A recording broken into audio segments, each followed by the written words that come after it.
Hi, I'm Mike Murphy, aka Dr. Mabuse, and this segment is going to cover my Electronium named Il Viaggio di Marconi. First off, I want to thank the Herding Cats Artist Collective for their sponsorship of these videos, and I want to say a very big thank you to the Contemporary Art Museum St. Louis for giving us a really beautiful place to do this. So the Il Viaggio di Marconi, or as it has become known over the years as the Viaggio, is based on the concept of radio. And it began life as a box of chocolates. As Forrest Gump said, you never know what you're going to get. A friend of mine gave my family a box of chocolates in this wooden box for Christmas in 2001. And it had on it this AirSat replica of a Renaissance map. And I just liked the box. The chocolate, of course, didn't last long. And so then we had this empty box, and by this time I had accrued a complete drawer full of knobs that I had scavenged off electronic gear over the years. So I have a drawer full of knobs. And I took the box into my workshop, and I just started dropping some knobs I was fond of and on places on the box, and I thought, oh, that looks cool. And I really hate to admit that that I started the design from such shallow roots as that, oh man, these knobs look cool on this box. But full disclosure, the idea really started there. And here on the panel, there's an inset of a globe just kind of stuck on here. And I put this knob here, and I thought, oh, now wouldn't it be cool if this was a shortwave radio? And this knob, and when I pointed to a place on the globe with the knob, that it would pick up radio waves from there. Now, of course, that's not how shortwave radio works. For a short time, which is another very long story, I had a ham license. I know that's not how shortwave radio works, but I just liked the idea. And that started the concept avalanche that ended up as the Viaggio. So the first aspect of the Viaggio I want to talk about is that if you're familiar with electronic instruments, you will probably recognize that that it has a vertical antenna on the right and this copper loop antenna on the left. And if you're familiar with electronic instruments, you know that, okay, that's a theremin.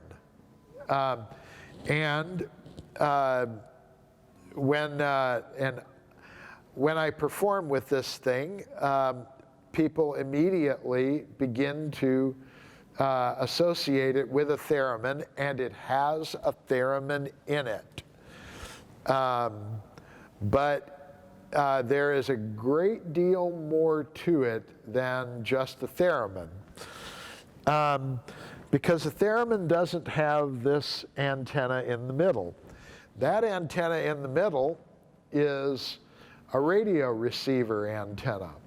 And its job is to pick up whatever is going on in the FM radio spectrum in the venue that I perform at, so that I can use FM radio stations as sources for sound and for generating patterns of control voltages.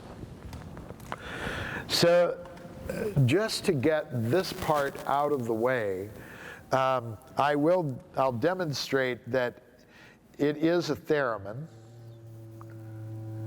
and I'm not using the amplitude antenna right now just because reaching across the panel is inconvenient and I don't need to do it very often. The theremin is already audible.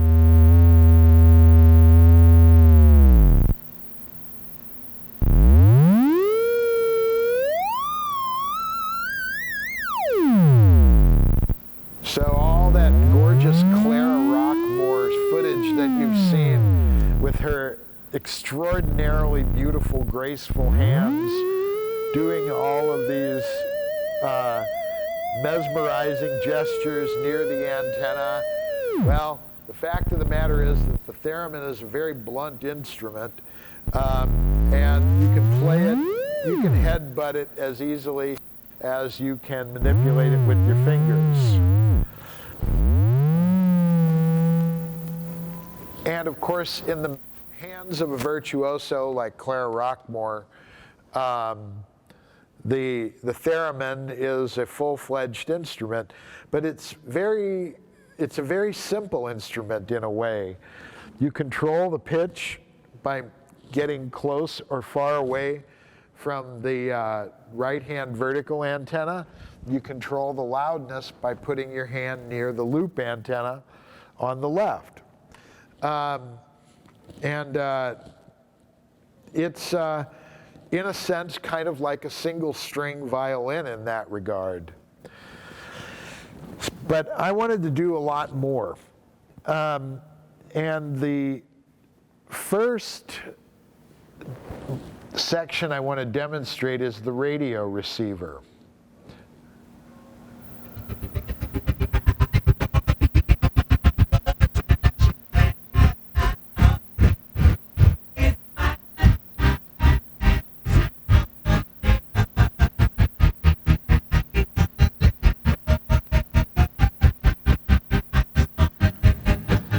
Now you may notice that that's being modulated. It doesn't quite sound like a radio.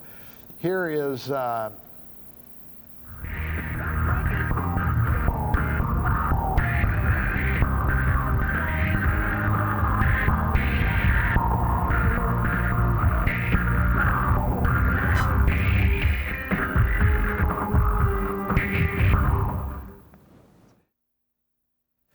and it sounds, and I cut it into new rhythms.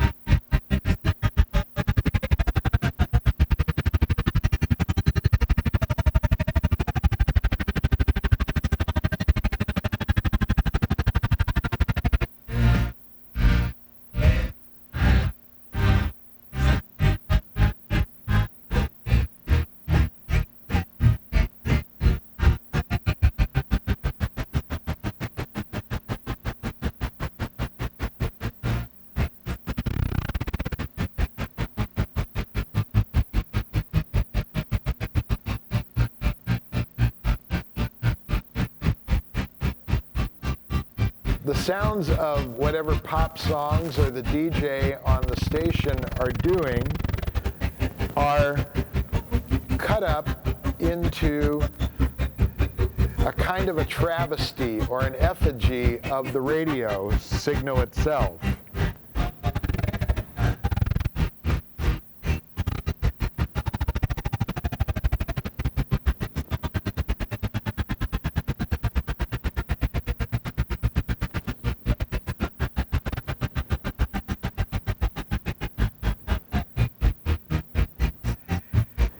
And this brings up a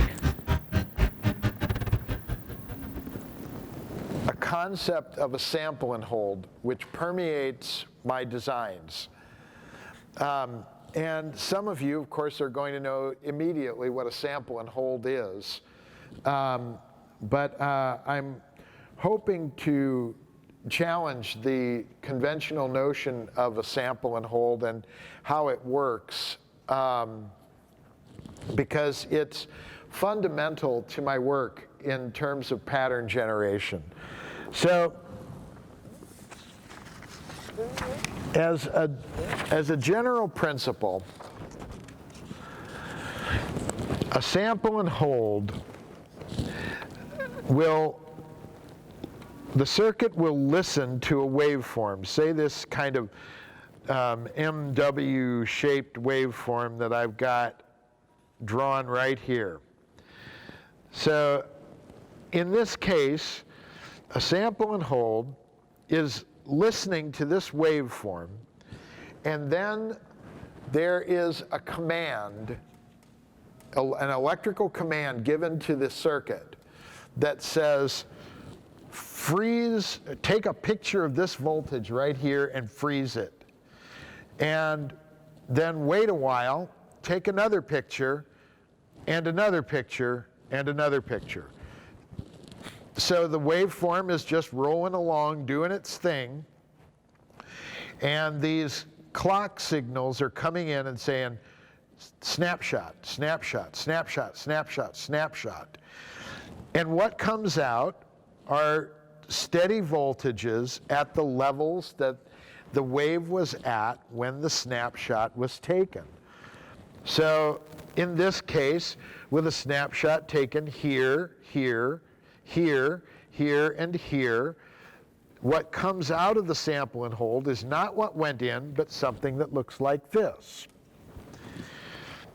If you input the same waveform, only smaller, or in amplitude terms, quieter, you would get the same pattern, but just smaller. You would get a commensurate reduction in the amplitude.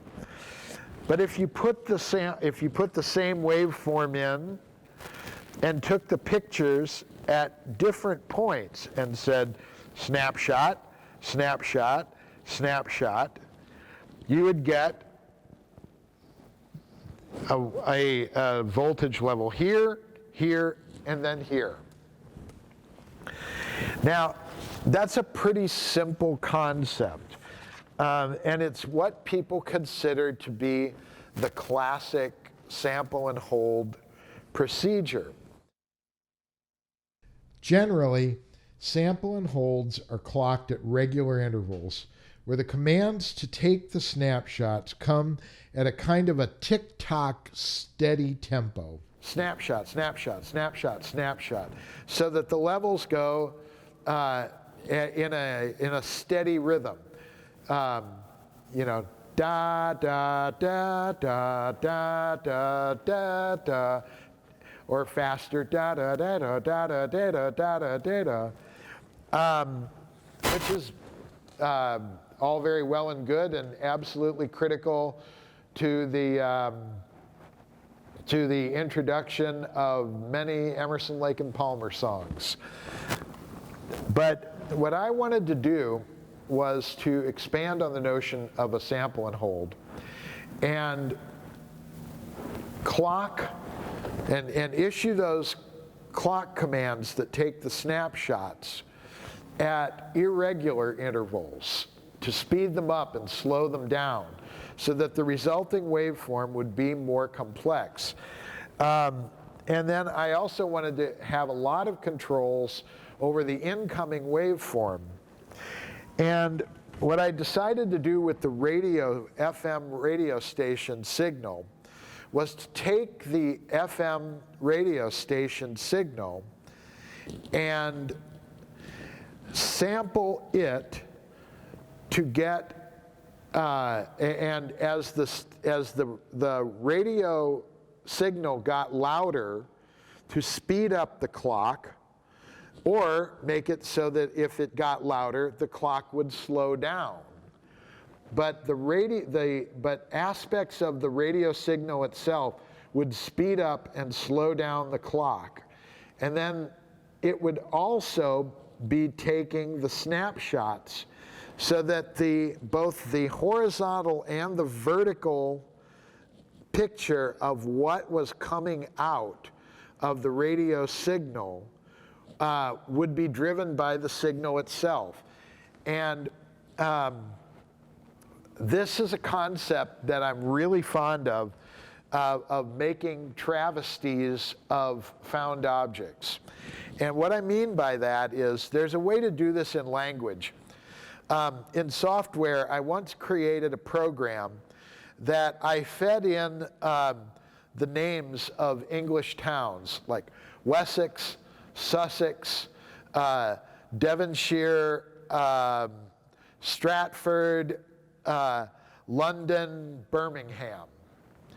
And then I told the software to break down every 3 characters, whether that involved a space or the start of a word or the end of a word, and then recombine them randomly, compare the result to the list to make sure that it didn't just reconstruct a name.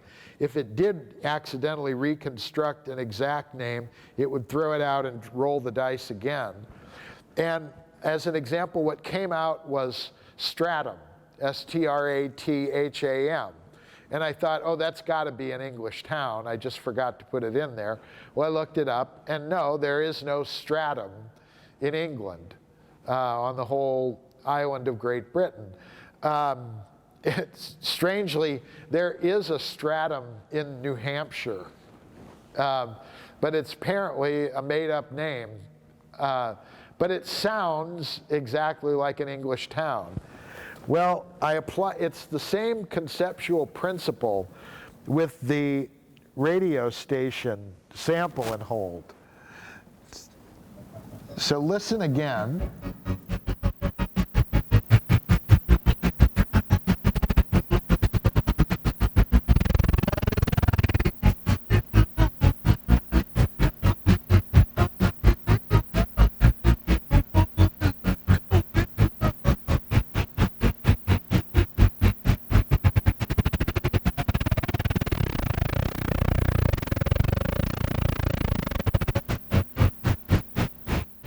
And what I'm doing with this control is setting the center of where the tempo will vary from. I'm going to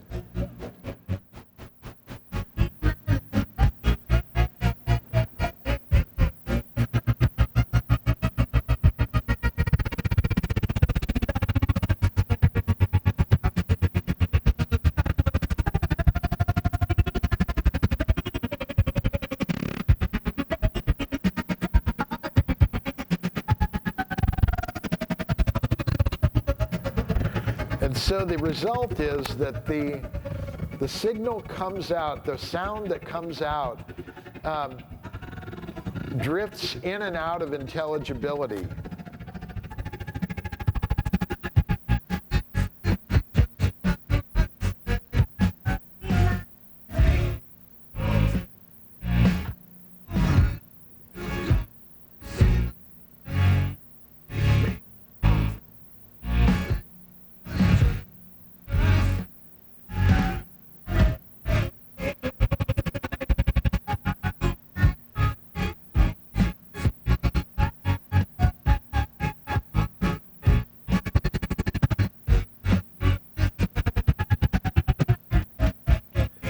Waiting to see if the DJ is going. There we go. Remember, your so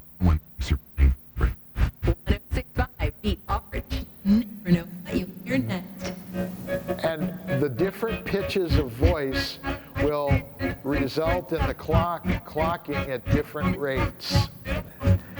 And then when music comes back in, there's the music will tend to provide a wider variety of clock rates because music is a little wider range in its spectrum than speech is.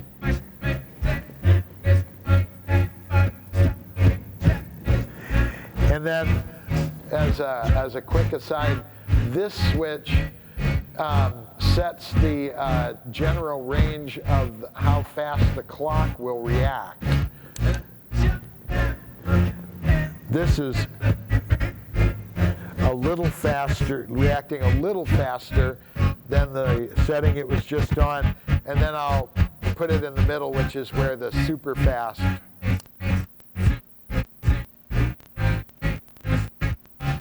And this tends to make it very irregular.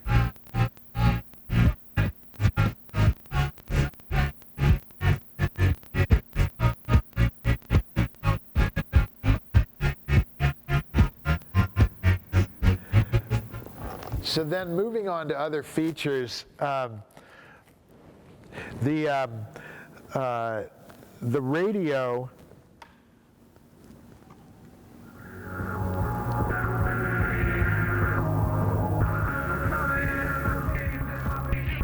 has a feature of where it can automatically tune across the band. And so that in a performance, I don't want to stick to one radio station. I just flip this switch, and it will scan across the FM band, and not stopping on any stations in particular, just scanning through them.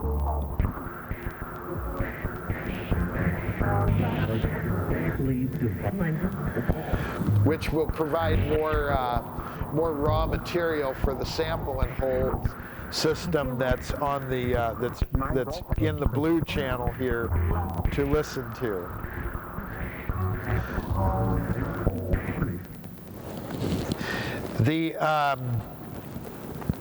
So that sample and hold that you heard messing with the content of the radio signal itself,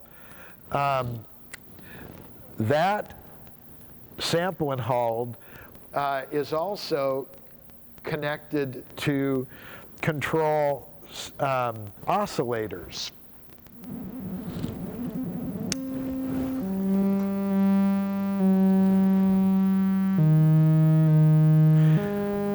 So that when the signal becomes more complex from sampling the radio, it will change the pitch of the oscillators.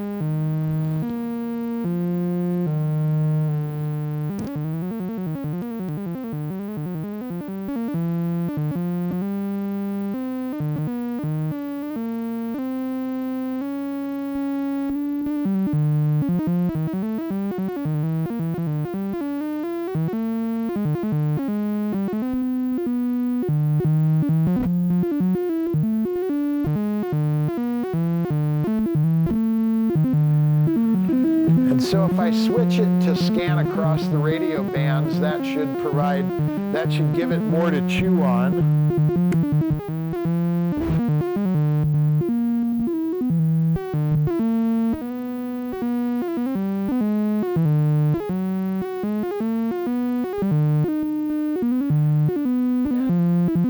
I've owned this instrument since 2002, and I can almost tell when it hits a radio station in there because of the way the pattern will move.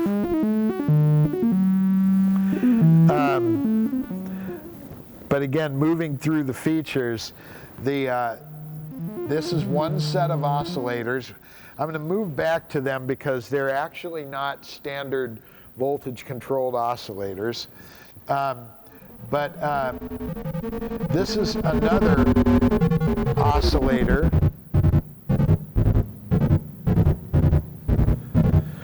that's amplitude modulated.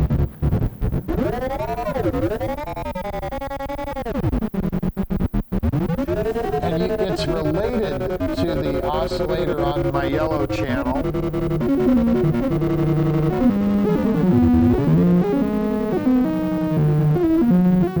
But not a direct correlation to it. The oscillators, as I mentioned, are not standard voltage controlled oscillators. They're one of the early experiments that I did with a device called a phase-locked loop.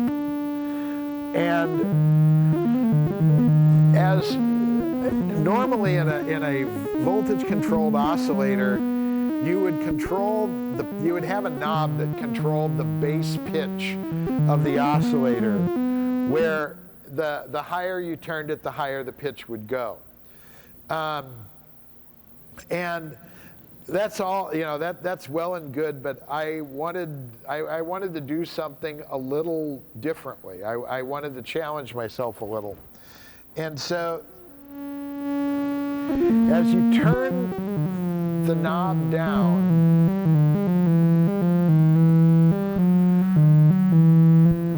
the pitch does go down a little, but the variations in the pitch are also very narrow. The pitch isn't changing very much.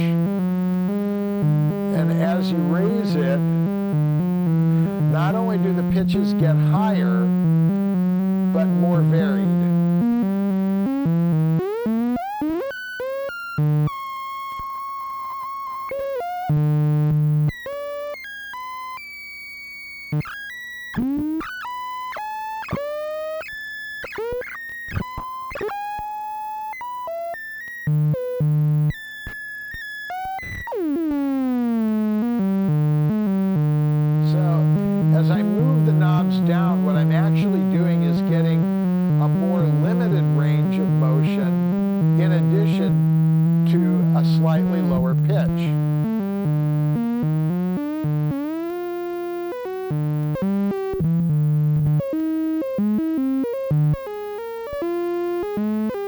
And to keep things interesting, I also wanted to be able to affect that parameter of pitch with the theremin.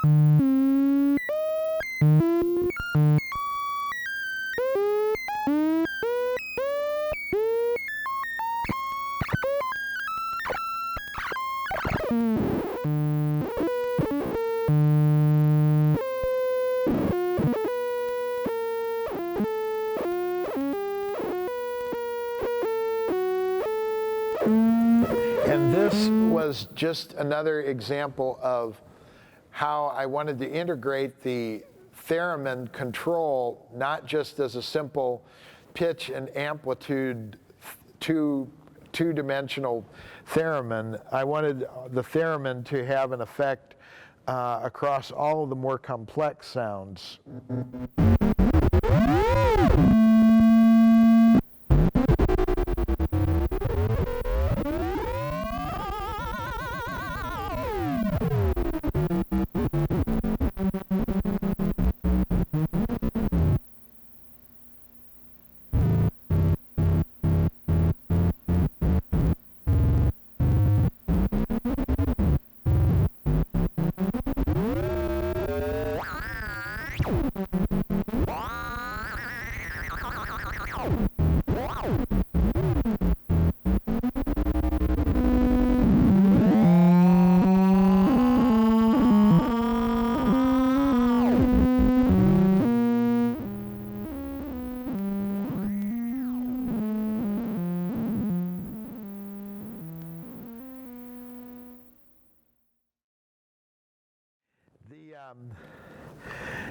As you can see, the panel is studded with all of these little silver patch points. And so I think this is a good time to talk about modularity. If you remember, I was talking about the Moog synthesizer looking like a telephone switchboard. Well,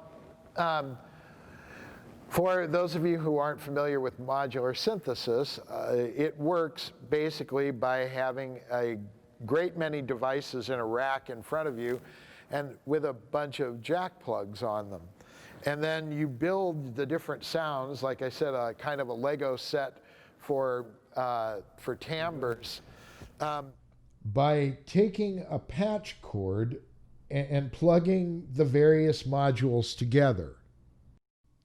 Well, I wasn't quite ready in 2002 to completely abandon modular tradition. Because, and so I put the patch points for the circuit all over the map, literally. And I picked the places for the patch points based on the pictures that were already on the chocolate box. They had a picture of, I guess, a mermaid king and a mermaid queen, and so I made those. I decided they would reflect the state of the antennas. I have a meter on here, so it will tell me what voltages are doing.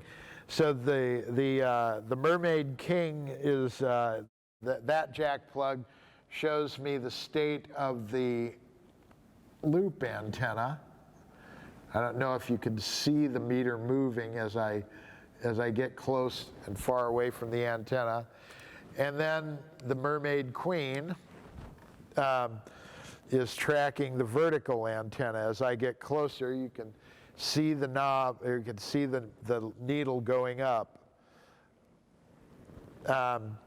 And there are signals, by and large, coming out of almost all of these jacks. Some of them are inputs.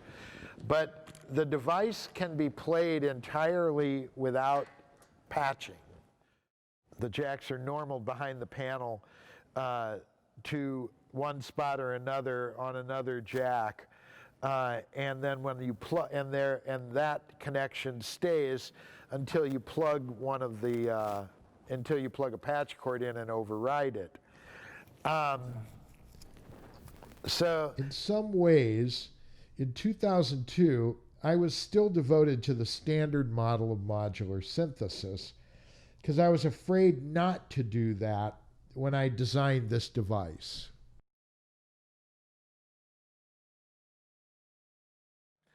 I want to go, I want to demonstrate one other section of it, and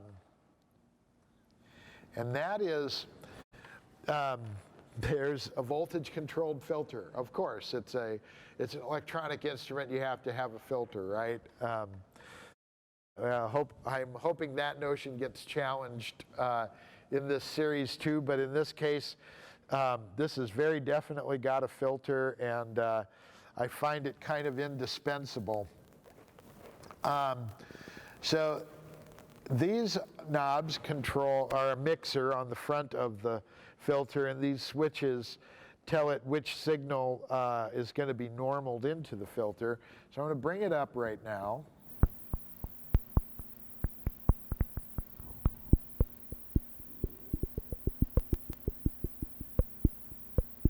And right now, there's a very simple pulse wave going into the filter.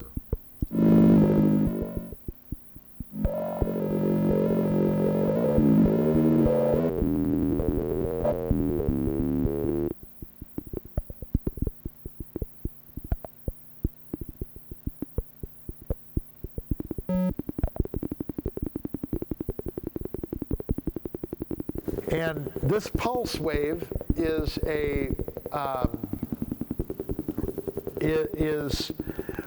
again a derivation of these phase-locked loop oscillators, and they are controlled again by the Theremin antenna.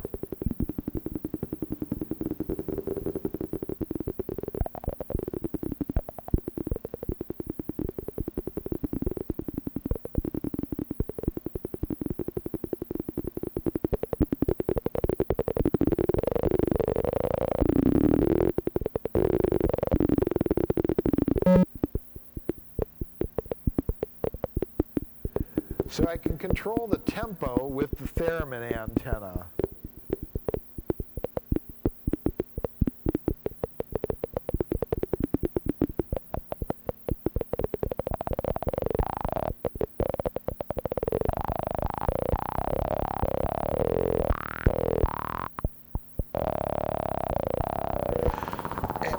This is one of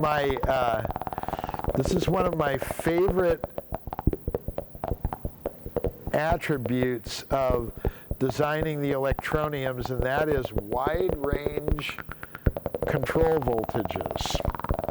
By the way, I should say that if you're unfamiliar with the terms that I'm using, like modulation and control voltages, there will be links included in the comment section to where you can look these terms up. These are standard electronic music terms, and I don't want to take the time to explain what all of them mean.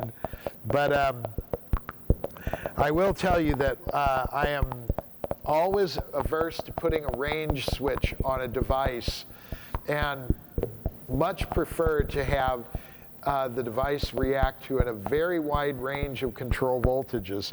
In terms of pitch, that means that I like oscillators that will go from way subsonic to where you cannot, to where the changes are lower than your ear can hear, and on the high end to as high a pitch as your ear can hear. And you can hear it going up from just being clicks to a tone.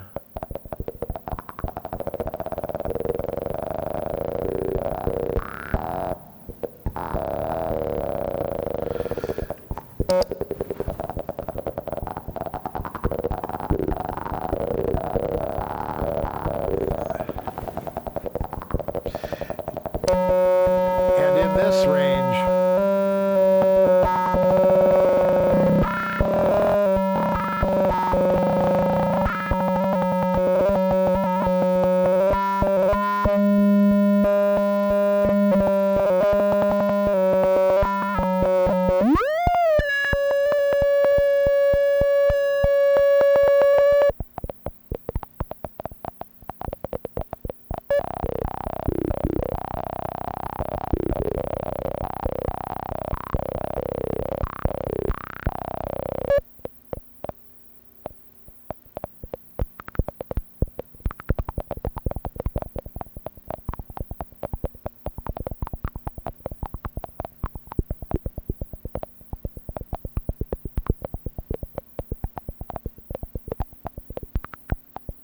and now, of course, you can route other things through the filter.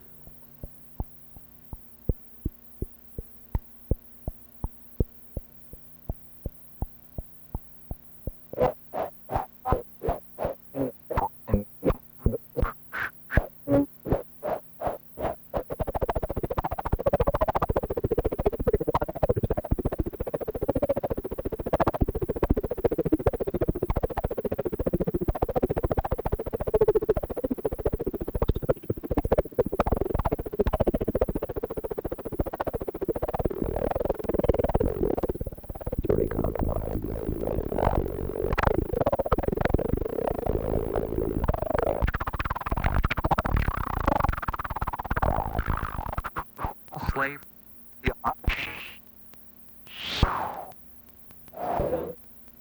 Ew.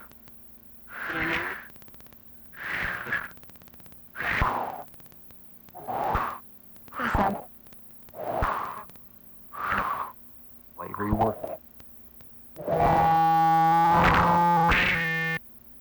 Or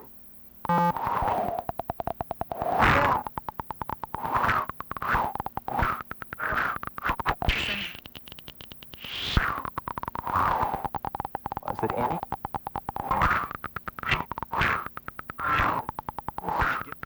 Slave.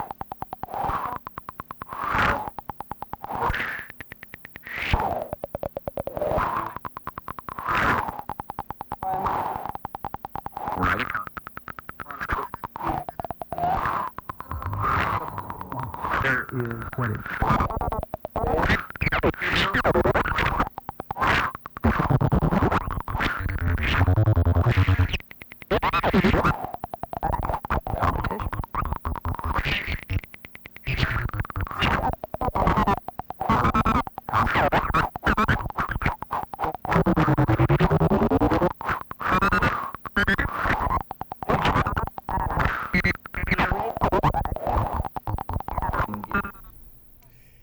And as a final point about the design of the Viaggio, for people who are used to, say, a standard Eurorack synthesizer, it's a fair cop to say, well, that's great if you got all that memorized.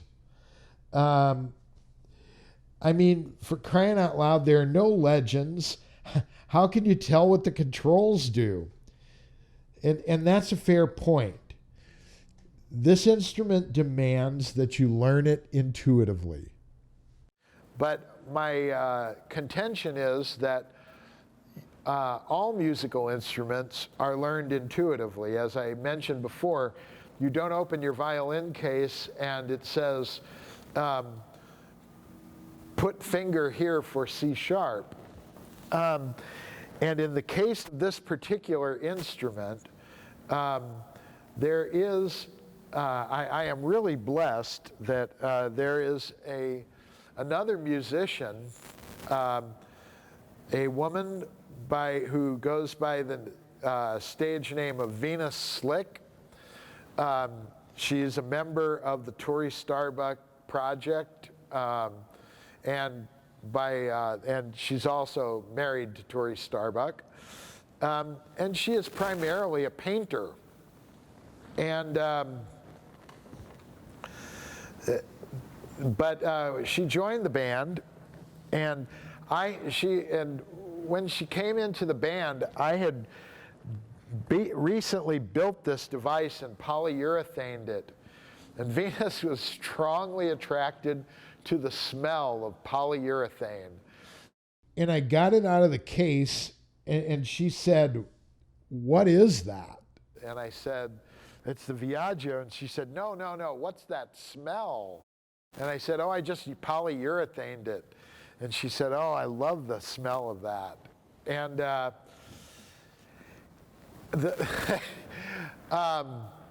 and one hates to refuse a lady, and so I left it with her, just as you see it here, and showed her a few quick things about how to bring up the various voices with the colored knobs on the mixers. That this was Theremin, this was the radio, this was the first phase lock loop, this was the second combined phase lock loop, and this was the filter. And I have to say now that Venus has had it for a good 20 years and is certainly as adept as I am, the designer, at playing it. And Venus gets things out of it that surprise me, that I have to come over and look and say, how did you get that? And that's my goal in designing these instruments, is to make them so interconnected and deeply complex that even when you're playing them, they will do things to surprise you. Now, I am strongly committed to being an improviser. And when you do that, you're always in a balancing act with the notion of control. What degree, when I turn this knob, do I want to say that, okay, I want an exact pitch, I want to find C sharp in there? Well, this instrument can do that via the Theremin. With enough practice, you can play pitched music. But my real interest with this device is closer to conducting than it is to, say, playing my cello. The way a conductor is gesturing to guide the gestalt toward the realization of the music rather than micromanaging the touch of, say, every viola in the section, saying, I want this much bow pressure in that right there. He's leaving that up to the individual musicians. Well, in this case, the individual musicians are the circuits that are underneath the hood. And the player is more in a conducting role than directly playing it. There will be some controls that I want to be tight and very rigid. But by and large, when I turn a knob, what I'm expecting to I'm not expecting something to happen either right away or directly when I turn the knob. I'm expecting to raise the probability that a type of event will happen. This will come up in later discussions about the Electronium. These instruments aren't so obscure that another artist can't learn to play them. They are so obscure that no other repairman could ever repair them. And I'll show you what I mean. Welcome to the crucible of the unholy. So now you're looking at the inside of one of these Electroniums.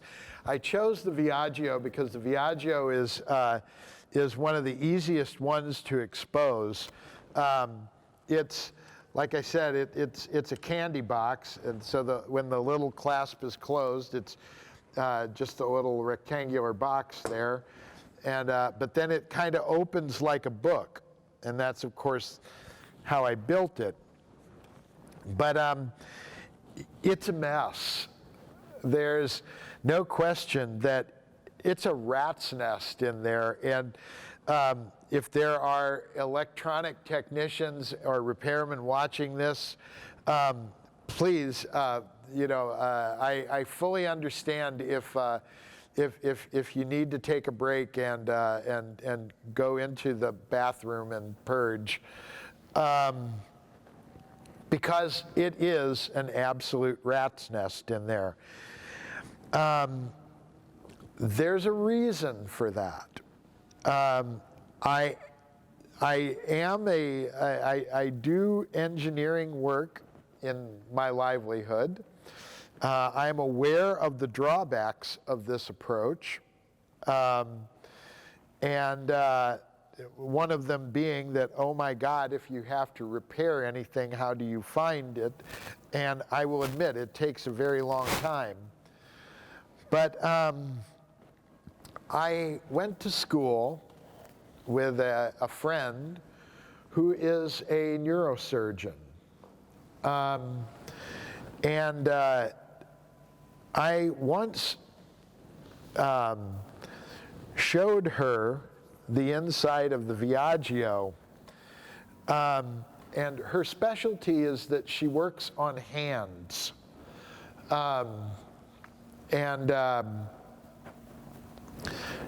I showed it to her and I said, "Yeah, I know. I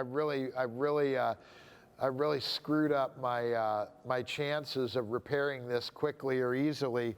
And she said, "Oh no, the nerves in your hands look way worse than that." And then she said, "Why did you do it this way? Or you protest that you're not just being sloppy." And with all of these circuits packed into a very tight space, the noise floor on these devices can be very high because the signals all interact with one another, especially in the case of the Viaggio, because there are radio components in there working at radio frequencies which are very prone to jump from one little piece of metal to the other. And in the case of the Viaggio, I actually did what was known as trunk bundling, where all the wires that were going to a particular place on the panel would be in a bundle, kind of like this one is right here. But it would actually be much neater, and then the bundles kind of go in right angles to the circuit boards that they're connected to, and so on and so forth. And I did that. I built it, and I played by the rules and bundled everything very carefully. And when I listened to the finished product, what was coming out of the output, the noise floor was way up there. It was very noisy. In fact, so noisy I was considering building a noise gate into it to cope with that. But I never like working with noise gates because they reduce the dynamic range of the instrument. And then I had a change of heart about where I wanted one of the modules to be, which meant I had to undo everything to move things. So I cut all the wire ties and unbundled everything, and I just happened to have it plugged in when I did this, and the noise floor dropped audibly. So I put it on my oscilloscope, and where I could see where the noise floor was in comparison to the signal, and I just took my hand in there and just started raking across the wires, and the more I disorganized them, the quieter it got. And I told this story to my neurosurgeon friend, and she said, oh, well, she said, that's simple parallel she said, when your nerves if you have parallel nerves, the crosstalk is horrible. And I said, so you have crosstalk in nerves? And she said, oh yeah.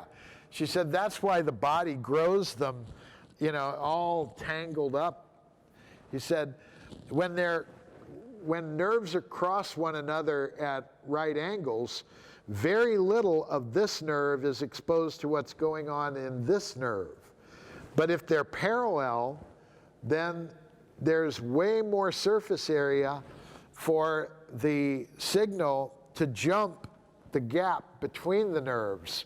And when that happens, you get a loss of control. The hand starts to shake. You can't move your fingers properly. And so I said, and so the body unbundled all the nerves. And she said, yeah. She said, it's a rat's nest. And she said, and it evolved that way. That's all I needed to hear. So I saved a ton on wire ties. And yes, I would never ask another living human being to open one of these things up and try to modify or repair it. I feel like it's my duty to do the repair, and this is one reason that I have avoided any sort of commercialization or monetizing of what I do. It would just be irresponsible to put this in somebody's hands who couldn't, who might have to take it to a legitimate repairman and show them this and say, can you fix it? That's it.